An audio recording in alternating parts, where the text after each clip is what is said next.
message très fort que Dieu m'a donné, que nous puissions avoir un partage. Ça porte sur les conflits dans la bénédiction avec l'orgueil. Alléluia. La pensée de Dieu est que il y a des bénédictions que Dieu nous a données et quand nous commençons à hériter ces bénédictions, alléluia, nous devons être branchés à Dieu, nous devons être à la suivi de ce que Dieu est en train de nous informer pour nous planifier avec ces bénédictions. Il arrive des fois que nous commençons à comprendre mal et nous portons l'orgueil à cause de la bénédiction de Dieu qu'il nous a donnée. Quelqu'un peut dire que je reçois. Ça dit que Dieu t'a promis que tu vas avoir un mari.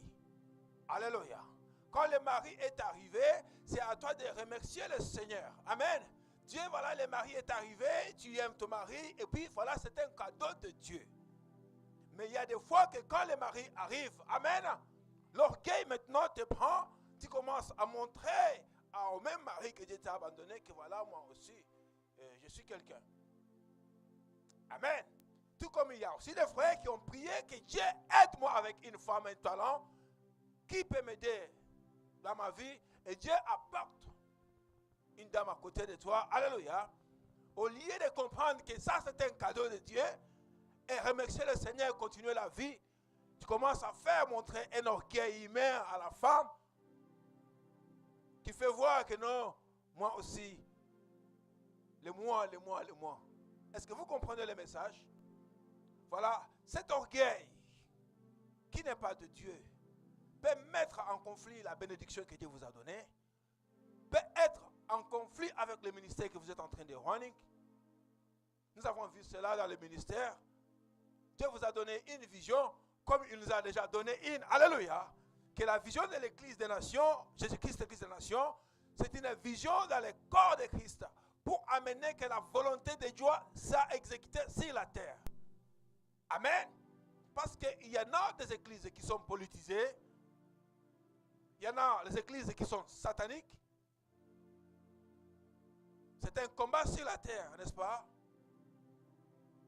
Je vais donner l'exemple des églises politisées, c'est-à-dire que quand on a compris que l'église a une puissance, dans l'église c'est une communauté qui se réunit à plusieurs membres, les candidats politiciens, les hommes politiques, les présidents de la République peuvent aussi acheter une église et les mettre en fonction de leur budget, de leurs avenirs, de leurs programmes, quoi que ce soit. Et les intérêts commencent à se changer dans ce lieu-là. Il y a aussi des églises qui sont sataniques. Vous pensez que vous allez prier le Seigneur, mais en dessous là, c'est le Satan que vous êtes en train de servir, vous ne savez pas. Et un jour, quand vous allez comprendre que c'est le Satan que vous êtes en train de servir, il faut fuir. Il y en a aussi qui sont dans le corps de Christ. C'est-à-dire que Dieu qui a créé les cieux et la terre, il trouve que moi, qui a fait l'homme à mon image, voilà les limites de Satan, voilà ce que le monde doit être. Alors, pour que nous puissions aller dans ce sens, il faut qu'il y ait des ministres de Dieu qui vont se planifier sur la terre avec leurs églises, avec leurs ministères pour orienter le monde entier à ma direction, pour accomplir la vision de Dieu sur la terre. Alléluia. Voilà, nous sommes partis de cette église-là, sur le plan universel, qui appartient à le corps de Christ. Quelqu'un peut dire Amen, je reçois. Et pour avoir une force spirituelle, qu'il faut que nous puissions manager cet état d'esprit, que nous puissions être au-dessus du Satan et tous ces acolytes qui veulent nous diriger sur la terre. Pour être au-dessus, il y a un caractère comme enfant de Dieu que nous devons prendre en possession et agir. Alléluia. L'un des caractères, c'est l'humilité, c'est l'amour. Donc je vous dis tout de suite que l'orgueil peut être un élément contre la bénédiction de Dieu. Alléluia. Nous avons de bons fruits et nous avons aussi les mauvais fruits. Mais aujourd'hui, l'accent est mis sur l'orgueil. Amen. Nous allons trouver une lecture biblique dans le livre des Chroniques, chapitre 1 Chroniques, chapitre 20 plutôt. Nous allons lire ensemble. La Bible dit ceci: l'année suivante, au temps où les rois se mettaient en campagne, la tête d'une forte armée, porta la destruction au pays des Ammonites et vient assiéger Rabat. Mais David resta à Jérusalem. Joab bâtit Rabat et la démolit. David prit la couronne de la tête de son roi. Il la trouva du poids d'un talent d'or. Elle était garnie d'une pierre précieuse. On l'a mis sur la tête de David, qui emporta de la ville un très grand butin. Quant au peuple qui s'y trouvait, il les fit sortir et les soumit à la scie, aux arbres de fer et aux haches. Il traita de même toutes les villes des Ammonites, puis David retourna à Jérusalem avec tout le peuple. Verset 1 du chapitre 21, il dit, Satan se dressa contre Israël et il excita David à faire les recensements d'Israël. David dit à Joab et aux ministres du peuple, allez compter Israël depuis Beersheba jusqu'à Dan. Et faites-moi un rapport, ainsi je saurai quel est leur nombre. Joab répondit que l'Éternel rende son peuple 100 fois plus nombreux. Ô roi, mon Seigneur, ne sont-ils pas tous serviteurs de mon Seigneur? Mais pourquoi mon Seigneur demande-t-il cela? Pourquoi Israël se rendra-t-il coupable? Mais la parole du roi l'emporta du Joab, et Joab sortit et parcourut tout Israël, puis il revint à Jérusalem. Joab remit à David les chiffres du dénombrement du peuple. Il y avait dans tout Israël 1 100 000 hommes tirant d'épée, et en Juda 470 000 hommes tirant d'épée. Il les dénombrera parmi eux ni Lévi ni Benjamin, car Joab était horrifié par l'ordre du roi. Cet ordre déplut à Dieu qui frappa Israël. David dit à Dieu, j'ai commis un grand péché en faisant cela. Maintenant, daigne pardonner la faute de ton serviteur, car j'ai tout agi en insensé. Amen. Nous pouvons nous asseoir au nom de Jésus.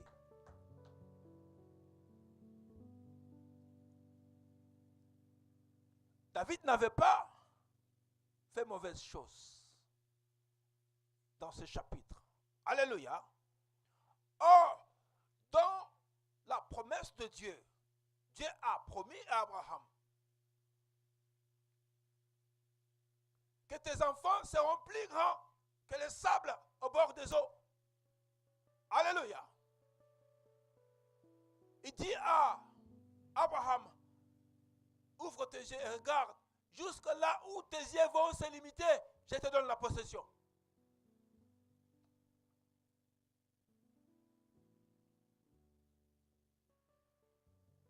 C'est-à-dire, les problèmes des nombres n'étaient pas un si grand problème pour David devant Dieu. Ce que Dieu considérait à David, c'était de frapper les ennemis d'Israël et de laisser Israël continuer à grandir. Alors Dieu a vu quelque part dans le cœur de David l'esprit qu'il animait pour aller demander le nombre des enfants d'Israël, le nombre de guerriers, le nombre des enfants, le nombre des mamans, n'était pas un esprit normal. C'est un esprit d'orgueil. Pour voir, est-ce que mon royaume a-t-il un grand peuple, non? Ou mon église a grandi? Ou ma famille? À quel nombre de gens nous reflétons? Et ça a mis un conflit entre David et Dieu. Alléluia. Bien-aimés, dans la direction, dans la vision que Dieu vous a donnée, soyons sincères. Alléluia. Quand vous accédez les bénédictions de Dieu, agissez en amour, en harmonie avec Dieu. Ne sortez pas dans la marche que Dieu vous a donnée. C'est-à-dire que nous avons une vision ici, que je vous ai dit. Voilà, le Seigneur nous envoie dans toutes les nations. Pourquoi? Parce que le Satan est en train de vivre avec les sangs. Amen. Alors, quand nous aurions l'occasion de s'étendre dans toutes les nations, amen, pour l'intérêt de Dieu, pour l'intérêt de Christ, pour bloquer les œuvres du Satan, pour empêcher que les gens ne meurent pas, pour briser les portes et les verrous de mon enfer à Satan et ravir tous ceux qui sont malades de cancer et de quoi que ce soit que le docteur a dit qu'ils vont mourir dans la semaine, les ramener devant la face de Dieu. Quand nous aurons fini à le faire, à les rendre les disciples de Jésus-Christ, quelle est notre intention? Alléluia. Je vous résume en bref la vision de l'église parce que dans d'autres églises, il n'y a pas la vision. Or, la vision est la seule chose que vous venez soutenir en ce lieu-ci parce que c'est la part de Dieu. Alléluia. La vision peut être sur le plan spirituel. Nous sommes en train de lutter pour l'accomplir. La vision peut être en train de refléter dans le faible commencement, comme nous sommes ici à l'église. Alléluia. Nous sommes en train de prier le Seigneur. Subitement, il y a la pluie qui tombe. Le plafond commence à tomber. Nous appelons cela le faible commencement. Mais nous sommes dans la vision de Dieu. Alléluia. Il y a les gens qui sont guéris, touchés par la main de Dieu. Ils témoignent. C'est dans le faible commencement. Alléluia. Il y a un moment aussi que Dieu va faire que maintenant ce n'est plus un problème d'une personne par année. Maintenant les gens ont compris la vision. Maintenant le Saint-Esprit de Dieu s'identifie lui-même dans l'assemblée.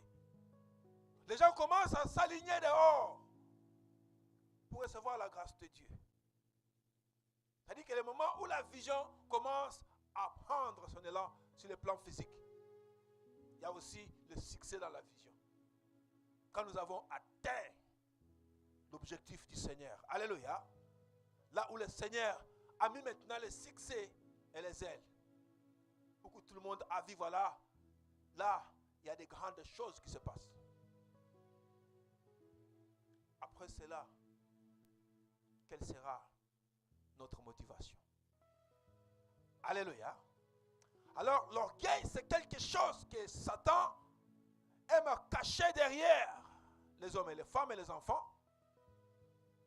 C'est comme un piège qui peut venir la nuit ou les jours contre toi, contre ton mari, contre ta femme, contre ton église, contre ton pays, contre ton quartier, contre les hommes avec qui tu vis. Alléluia. Aujourd'hui, nous allons essayer de diminuer cette dose. Nous allons essayer de déraciner cette mauvaise racine dans notre pensée en comprenant qu'est-ce que c'est l'orgueil spirituel. À un moment que Dieu a dit que vous pouvez porter l'orgueil, c'est-à-dire qu'il se réjouit que je connais aussi Dieu. N'est-ce pas? Est-ce que nous pouvons acclamer le Seigneur? Amen. À un moment que Dieu a autorisé aux enfants de Dieu de parler en orgueil.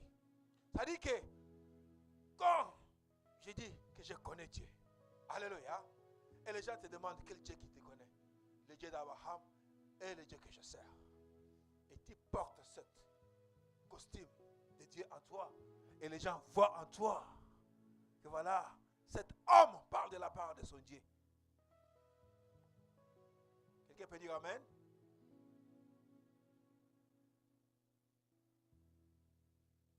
Il y a un jour,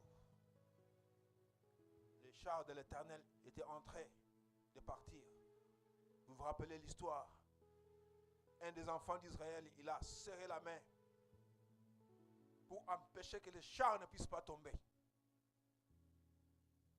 En sécurisant seulement le char, Dieu l'a tué. Dieu l'a tué pourquoi? Parce que dans son intellect, il pensait qu'il peut aider Dieu. Oh voilà, Dieu est en train de tomber. Je vais aider Dieu. Amen. Vous pouvez porter une pensée orgueilleuse par ignorance. Vous pouvez porter une pensée orgueilleuse par conflit avec des hommes et des femmes. Mais le sort, si tu as le Saint-Esprit de Dieu, ta balance tombe devant Jésus-Christ. Alléluia. Et Dieu s'est levé dans ce chapitre contre David. Or, Rabba était une ville de Philistins. Une ville qui était bien bâtie, avec des forteresses. Et pour pénétrer cette ville, il y avait des gardes. Et Dieu, dans sa manière de faire des choses, il a donné Rabba aux enfants d'Israël. Joab, il est entré. Il a pénétré. Ils ont tapé Rabba à plate couture. La Bible dit que David vient, même les casques du roi étaient par terre. David va le mesurer, ça coûte un talent d'or. Il y a des moments que Dieu vous touche. Vous accomplissez des grands faits dans la vie. Vous accomplissez des grands projets dans la vie. Souvenez-vous de l'orgueil spirituel. Alléluia. Que celui qui est humble dit que c'est pour la grâce de Dieu que nous sommes à ce niveau. Que celui qui est humble dise que c'est par la grâce de Dieu que j'ai cette femme. Que celui qui est humble dise que c'est par la grâce de Dieu que j'ai ce mari.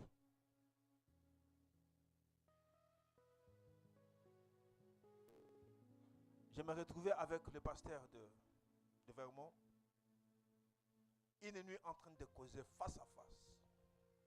Vous savez que dans les relations des églises, alléluia, avant qu'une personne ouvre son cœur grandement pour que toi et notre pasteur, tu viennes ministre dans son église, pour qu'il te montre devant ses fidèles, il doit avoir une causerie. Alléluia. Et cet homme, il est en train de m'expliquer comment il a souffert pour l'intérêt de Christ. Il est en train de m'expliquer comment il gère, comment Dieu l'a appelé pour lui mettre à Vermont. Pour gagner aussi l'intérêt qui est à moi, afin que les dons et la grâce de Dieu s'ouvrent, que je puisse faire le travail. Alléluia.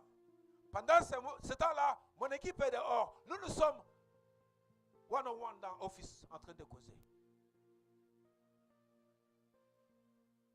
Et je lui ai dit ceci au pasteur. Voilà ce que le Seigneur nous a mis à cœur. Avant de venir ici, 2 mois, moi et mon église, nous avons une journée de veillée de prière. C'est le vendredi. Pour prier pour votre église. Pour que le Seigneur nous montre par amour quel est le travail que nous sommes en train de venir faire. Pour que le Seigneur nous montre par amour quel est le niveau de votre église. Quel est votre travail à l'intérêt de Christ.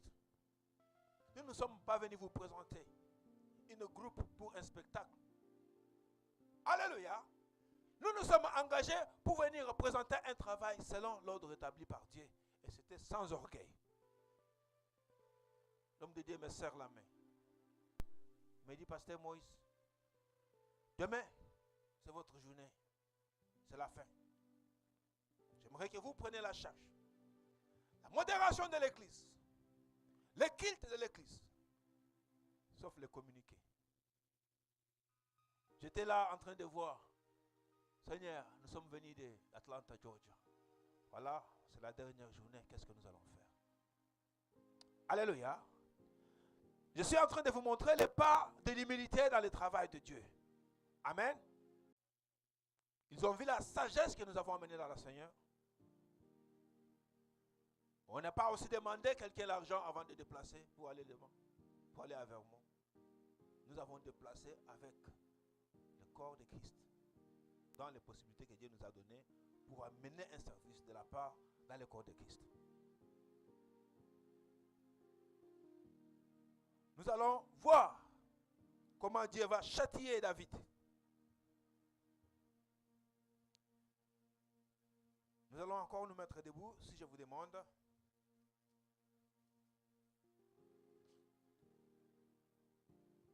Nous lisons la lecture biblique au verset 8. David dit à Dieu, j'ai compris, j'ai commis un grand péché en faisant cela. Maintenant, daigne pardonner la faute de ton serviteur, car j'ai tout agi en insensé. L'Éternel parla à Gad, le voyant de David, en ces mots. va dire à David, ainsi l'Éternel, je te présente 3 fléaux, choisis-en un, et je l'exécuterai contre toi. Gad arriva chez David et lui dit, ainsi parle l'Éternel, accepte ou bien 3 années de famine, ou 3 mois de défaite devant les adversaires, ou l'épée de tes ennemis pourra t'atteindre, ou 3 jours avec l'épée de l'Éternel, la peste dans le pays, et l'ange de l'Éternel qui portera la destruction dans tous les territoires d'Israël. Vois maintenant ce que je dois répondre à celui qui m'envoie. David répondit à Gad, je suis dans une grande détresse, que je tombe entre les mains de l'Éternel, car ses compassions sont immenses, mais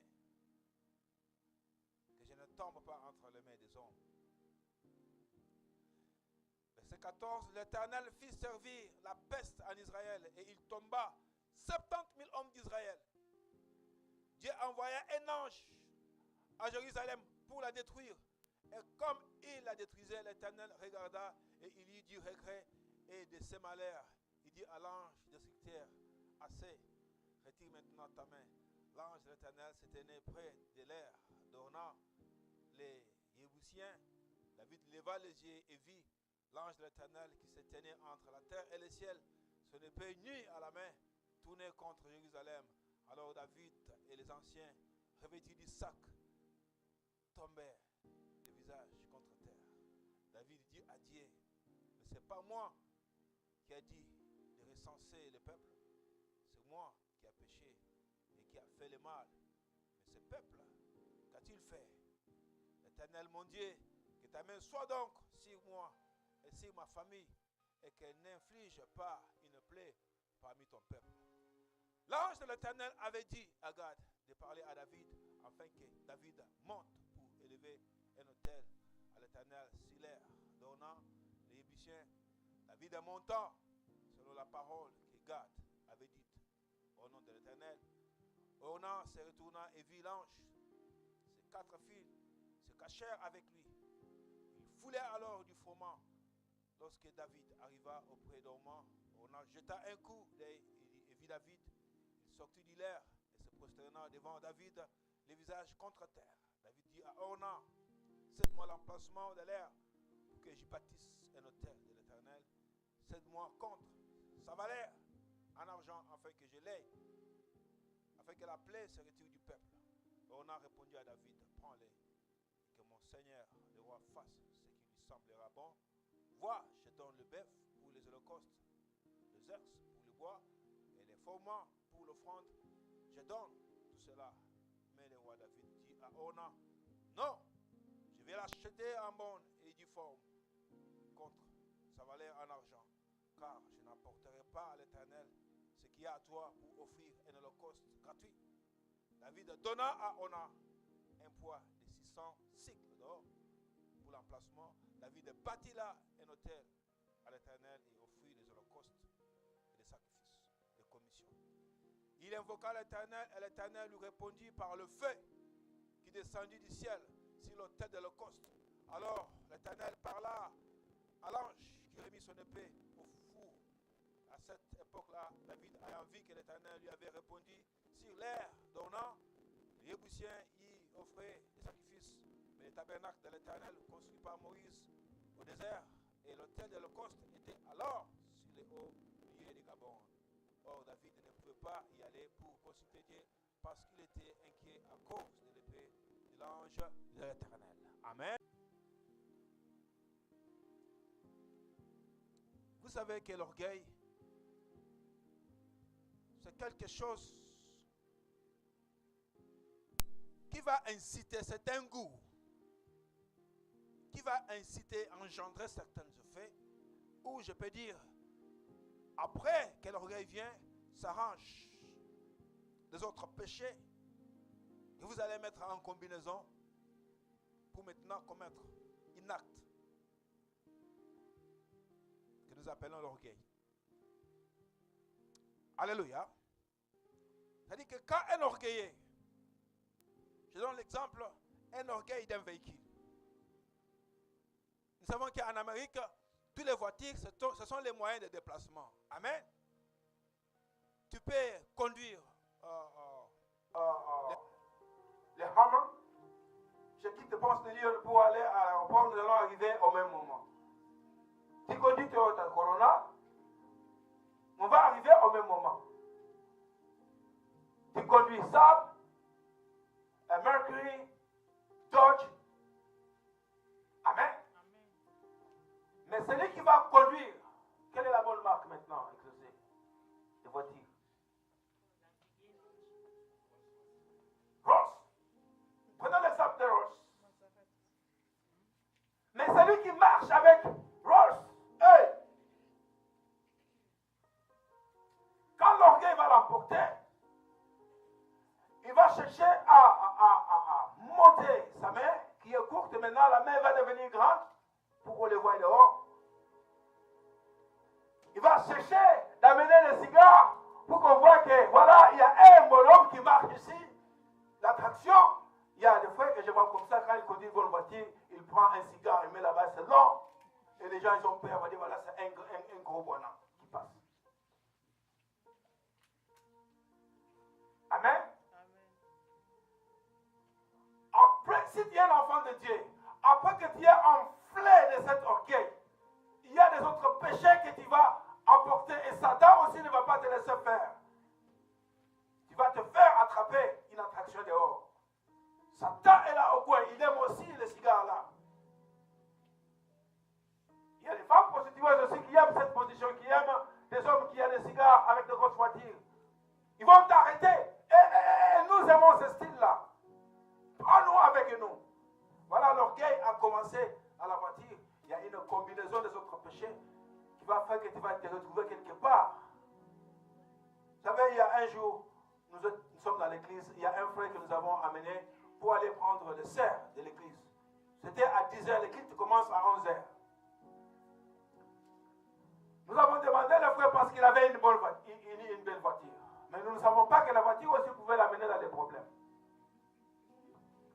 Le frère, depuis qu'il est allé prendre le cerf, il n'est jamais revenu à l'église. Depuis 2 semaines.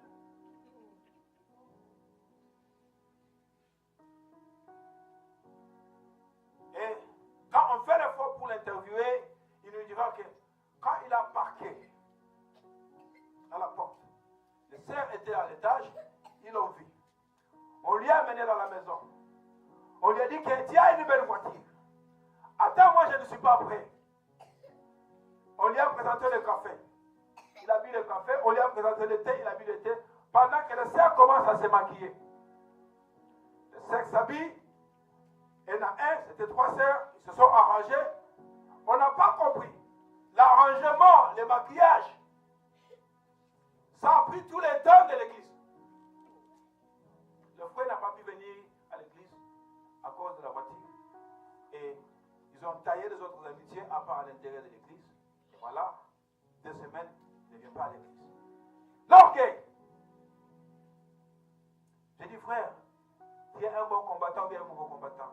Pasteur, je m'excuse, c'est arrivé. Il dit, on va prier pour toi. Parce que tu es un combattant, tu es allé mourir au front. Si c'était moi, l'équipe commence à 11h, je suis dans le parking. Ma soeur, est-ce que tu savais que je suis en train de venir? Si je suis dans le parking, 10 minutes que tu n'es pas sorti, je déplace.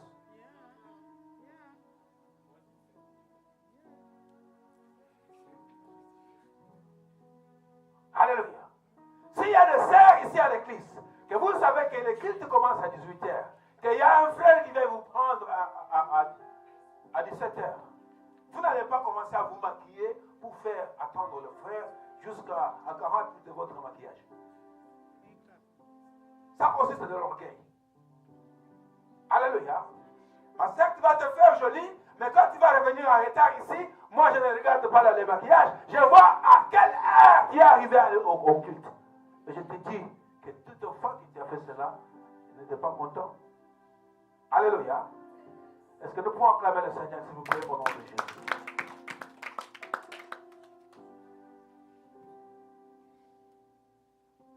de frères.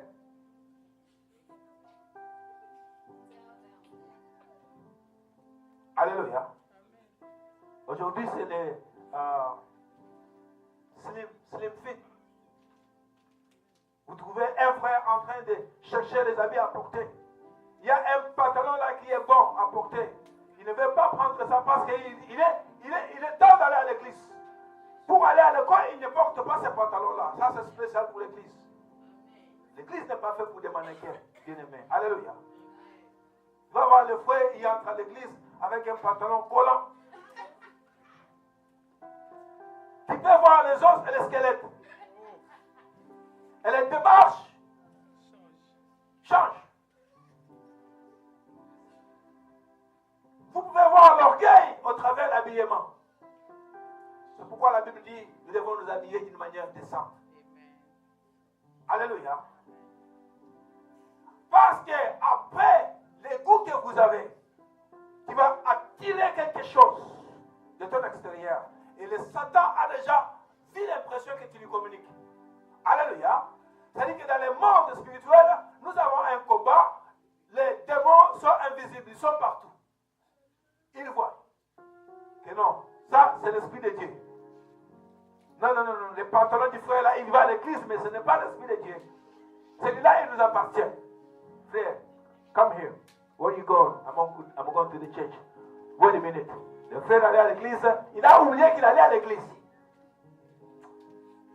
Amen. Mais en définitive, Dieu frappe. Alléluia. Parce que si Dieu regarde que ta motivation va faire tomber les hommes et les femmes, tu as des problèmes. C'est comme ça que Dieu va frapper David. Il va choisir entre les trois fléaux. Amen. Est-ce qu'avant d'arriver à cette étape de fléau où Dieu nous punisse pour notre orgueil, avant d'arriver à cette étape de l'orgueil où Dieu nous cause des problèmes parce qu'on doit payer. S'il y a un Dieu juste, c'est le Dieu que nous servons. Alléluia. Non, il ne laisse jamais le péché. Il va te pardonner. Mais il y a les autres temps, les conséquences, il faut payer. Hein. Alléluia. Il y a des moments, des hommes de Dieu, je peux vous dire, je suis un témoin, quand le Seigneur m'a bâti, si je vous montre mon pantalon, allez, dans mes genoux, il y a des cicatrices. Alléluia. C'est-à-dire qu'il y a le temps où le Seigneur me punissait dans la prière. Il m'a dit, commence à prier jusqu'à ce que je vais te dire, il a arrêté. Et quand je prie, l'Esprit de Dieu m'emporte. J'étais à genoux au pied du lit. Quand je dis Amen, je suis déjà à la porte, sans le savoir. Et je regarde l'heure, peut-être que j'ai commencé à minuit, c'est déjà 4 heures du matin. Alléluia. Avant d'arriver au moment où les hommes et les femmes vont mourir pour ton péché, est-ce qu'on ne peut pas faire l'inverse? On ne peut pas développer un caractère de ne pas trahir son peuple, sa famille, son mari, sa femme. Un compromis entre toi et ta personnalité intérieure. Où tu promets à Dieu que voilà, Seigneur, si je vais faire quelque chose, c'est pour l'intérêt de Christ. Je vais bannir l'orgueil. Amen. Les choristes, amen. Il y a des fois, quand vous vous organisez, c'est-à-dire qu'il faut faire part de la leadership. Comprendre que tout ce que je fais, c'est pour l'objectif d'amener les âmes à Jésus-Christ. Je dois pratiquer, je dois m'efforcer de bien chanter pour que la grâce de Dieu sorte au travers de moi, puisse amener une autre personne à Jésus-Christ. On ne chante pas comme les païens. Alléluia. On ne chante pas comme les païens pour séduire le public, afin que les autres personnes puissent comprendre que moi, quand quelqu'un chante, si celui-là qui chante, je ne dois pas m'absenter. Non. Alléluia. choristes, est-ce que vous pouvez lever les mains? Le temps est arrivé où vous êtes sollicité. Le pasteur me dit, le verbe me dit que, pasteur, est-ce qu'on peut faire encore un autre programme? Comme ça, on se prépare pour faire du bien. J'ai dit, on va se consulter, on va projeter une date, que nous pouvons encore travailler pour se retrouver.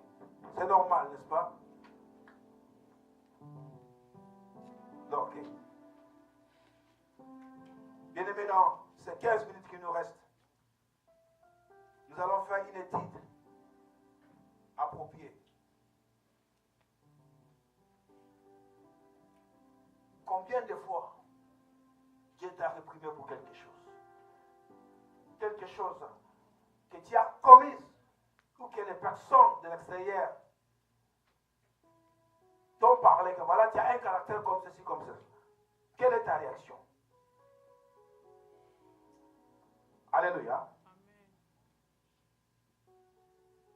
L'orgueil peut aussi bâtir le mur entre toi et le Saint-Esprit de Dieu. C'est-à-dire que quand cet orgueil n'est pas repenti, à chaque fois que tu t'agenouilles pour prier, il y a bloc.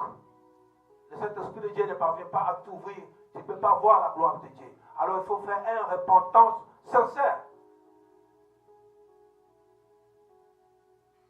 David a eu ce temps.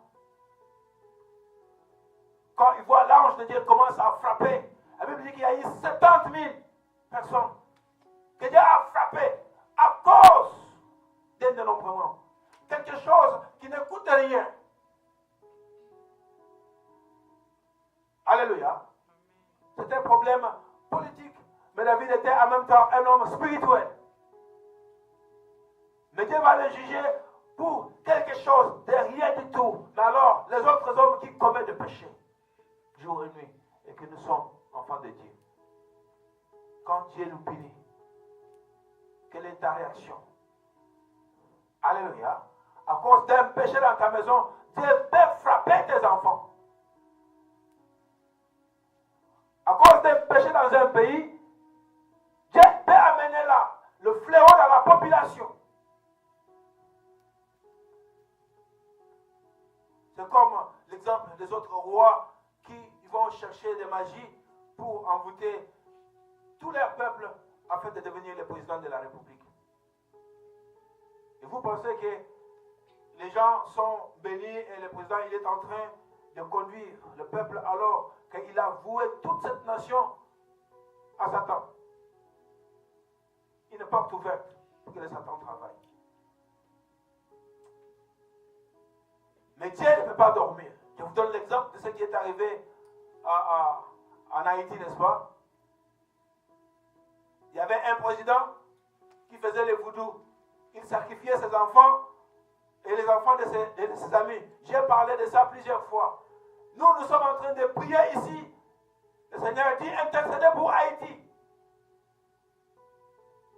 Et Dieu a donné du courage au propriétaire de l'enfant. Il a retiré son enfant et dit le président ne va pas sacrifier mon enfant aujourd'hui. C'était un voodoo, on pillait l'enfant dans les maniocs, comme on pille le pondou. On fait les mélanges et chacun qui est membre de ce groupe doit boire pour conserver le pouvoir. Et quand Dieu les a frappés, ils ont pris fuite, ils ont fui les jours en Haïti. Alléluia. C'est bon de pécher. Quand Dieu va frapper,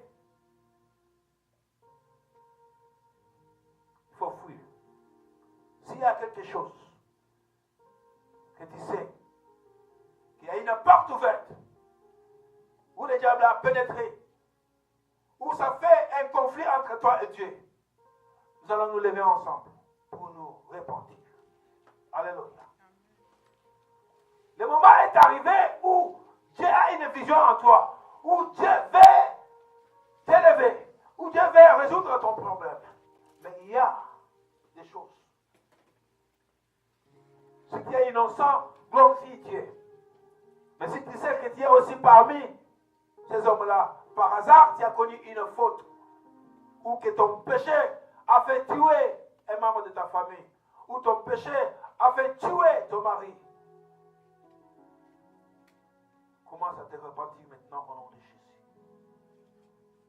Nous allons enlever les fléaux. Ici, il y a un homme de Dieu, un prophète. Et devant lui, il y a un altar. Et dans cet altar, nous allons poser nos prières. Et le Seigneur va changer le fléau. Ton problème va devenir une solution. Une solution. Tout de suite maintenant.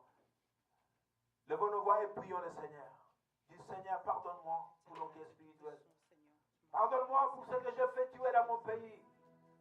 Pardonne-moi pour ma famille. Pardonne-moi pour mon pays. Pardonne-moi pour mes enfants.